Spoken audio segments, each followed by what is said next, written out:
Labake. Labake is my friend from secondary school. She's the only girl in her family with 6 brothers. Labake is sharp. She wanted to study medicine. But her father said, she will invariably get pregnant, so why waste money on her? Her father was not convinced by her extraordinary intelligence at all. Hey, this is a straight A-star student. Come and see final year exams now. Hey, biology, A-star. Chemistry, A-star. Maths, A-star. Further maths, A-star. Even physics. But you see, Labake's dad was unflinching. Come and see graduation day. That's how she was packing awards. 1, 2, 3, 9 awards. 1 for every subject. Plus on top, a 10th one for best overall graduating students. But you see, Labake's father, they unlook back. After we graduated, he kept her at home for 1 year. 1 good year. Cooking, washing, cleaning, ironing. He said he's training her for her husband. It has been several years and my blood just boils thinking about it. At 17, training her for a husband that nobody knows. Is somebody training that husband for her too, wherever he is? Such ridiculousness and ludicrousness. Anyway, thank God for Labake's mother. With the help of her own father, signed Labake up for nursing school. Labake's father said, it's okay.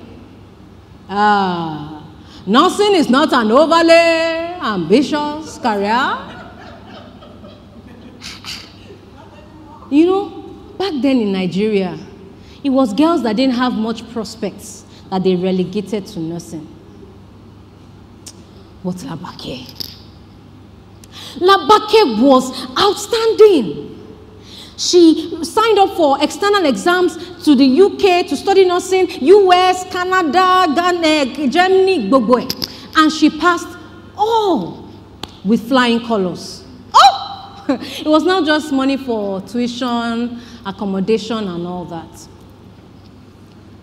So they went to Labake's father now. He said, now why would I waste money on a ordinary course like nursing? So in the end, Labake's mother sold the only property she inherited from her father. That's how Labake ended up in the United States.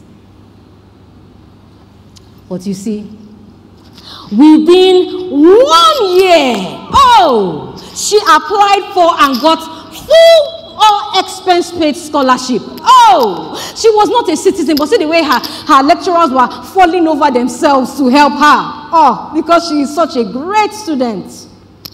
She finished that course, of course, flying colors, game. Did another course, bam. Another course, bam. Another course, game. Before you know it, Labake is a certified nurse practitioner in aesthetics. She worked hard, Goni. And she was always sending money home to her parents. Sending money home to make sure they're okay. In fact, she sponsored their visit to the US. And when they came, she made sure they were treated like royalty. She spoiled them, Goni. Gave them the best of everything she could afford.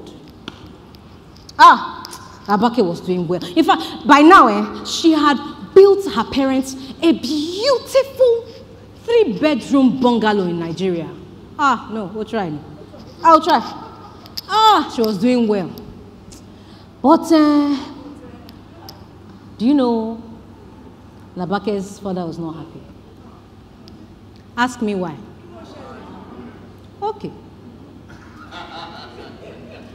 He is not happy because Labake is not married, and she's 35, or she's almost 35.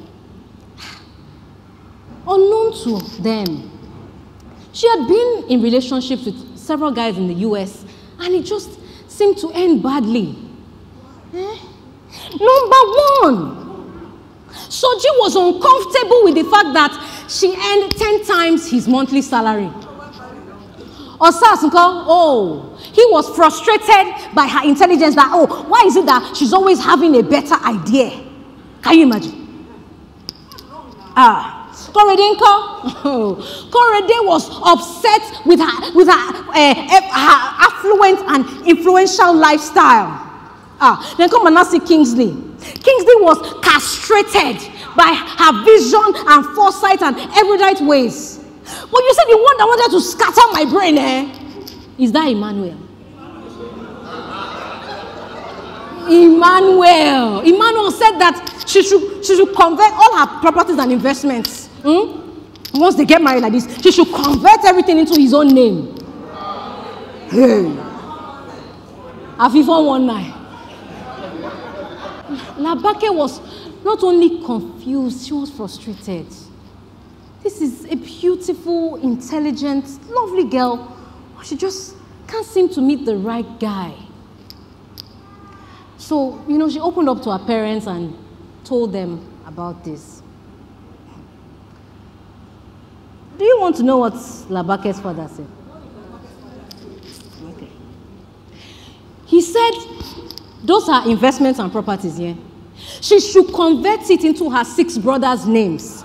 Then buy a small car and be doing like this, shooter like this, and like this, so she can accommodate the mindset of those men that are interested in her. Labake's mom said, lie. Oh, my daughter will never dim her light because somebody else's light is not shining bright enough. My daughter will not become like me, I jeopardized my entire vision and life goals because you didn't want me to become a lawyer. You knew my ambition before we got married. You promised to support me. But as we got married like this, you made sure that I got pregnant immediately. Then I stayed pregnant year 1, year 2, year 3, year 5, like that up to year 10. That's how I lost all my opportunities to study law. I became a trader so I can be close to the home. Now look at me. At 65,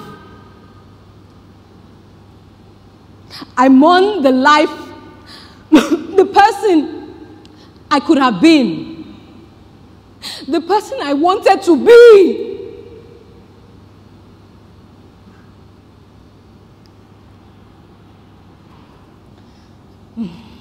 Labake's dad was shocked.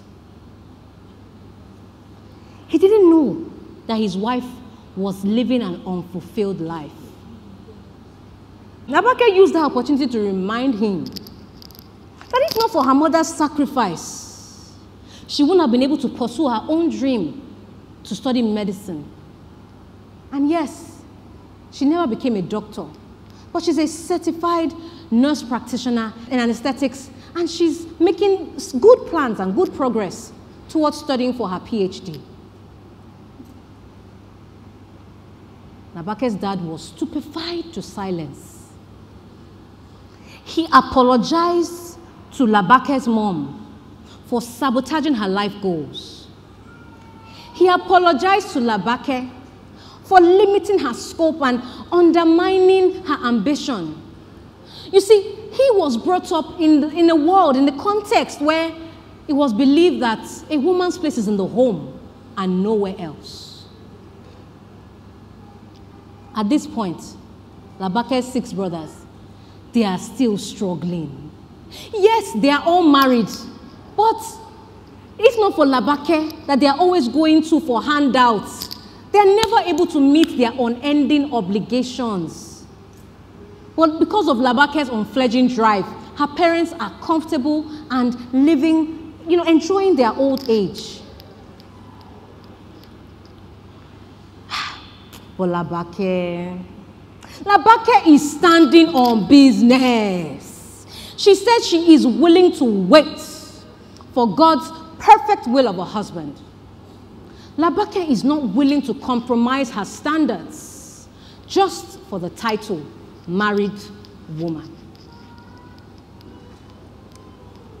When I think about this Labake's issue, it leaves a lot of questions in my mind. Like,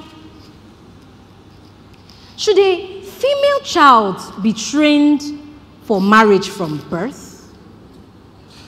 And if so, shouldn't a male child also be trained for marriage from birth, since it's that female child he will marry? Then, secondly, why is it that some men feel threatened by a woman's success? Does one person's success reduce the other person's? And then, finally, must we all marry? Is marriage a certificate of achievement? That's what I've been wondering. Please, tell me, what do you think?